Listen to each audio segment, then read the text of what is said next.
Imagine if one line, one single sentence, could change the future of an entire profession. Imagine if one line could save lives. I'm Jonathan Downey, this is Inside Interpreting, and I want to tell you about a line that could do just that. Every professional association for translators or interpreters has their own code of conduct or code of ethics. That's a very good thing. People need to know that lines have been drawn between what is and is not acceptable behaviour.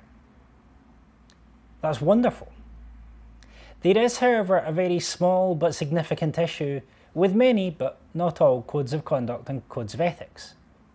You see, translators and interpreters, by the nature of their job, come across what is called privileged, sensitive, or personal information. We might interpret someone's rather personal visit to the hospital. We might translate their medical records or a contract pertaining to them.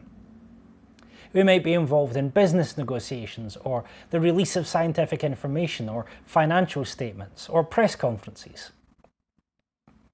And so interpreters and translators, almost unlike any other profession, come across information often before the public even hear about it. And it's very important, for the sake of trust, for the sake of people wanting to use us ever again, that we don't misuse that information. Of course it's wrong for an interpreter who comes across something in financial statements that haven't made the press yet to go out and do some share wheeling or dealing to make some money out of that information. Of course that's wrong. Of course it's wrong for the translator who translates the medical records of a famous person to go and sell those to the tabloid press to make some money. No one doubts that such actions are wrong. No one would even want to suggest that they were right. And to frame the fact that those actions are wrong, we talk about confidentiality, professional secrecy, and so on. And largely, it's a good view of confidentiality to say that we shouldn't tell people anything that we've found out because of our privileged position that's not public. We have no right going around and saying what Joe Bloggs had for dinner last week or what doctor he saw. We have no right telling anyone the business of the company that we're interpreting for.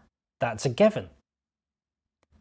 The problem comes when we phrase our commitment to professional secrecy and confidentiality in such a way as to discourage us from seeking any mental health support that we might need. Too many interpreters feel that because of confidentiality and professional secrecy, that they cannot go and see a specialist if they've dealt with a traumatic piece of work and they need some help. And so too many interpreters, I believe, according to Nimdzi Insights, the figure is 2/3 of interpreters have suffered vicarious trauma. I don't know how many of them realised that it was perfectly professional to go and get support to deal with that.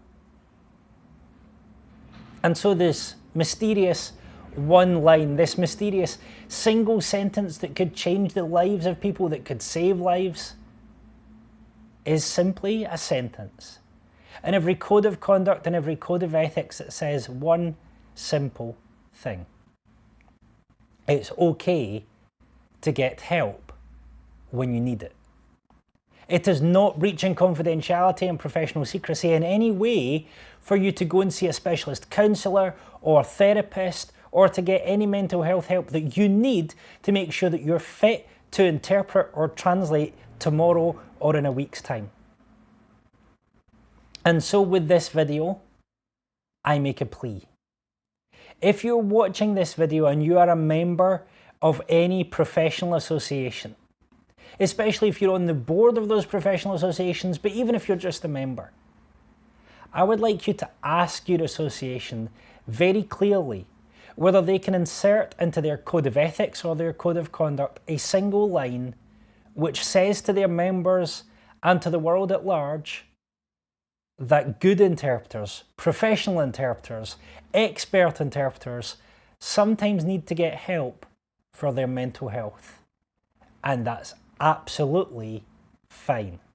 That's absolutely okay. In fact, it should be encouraged. I'm Jonathan Downey, and this is Inside Interpreting.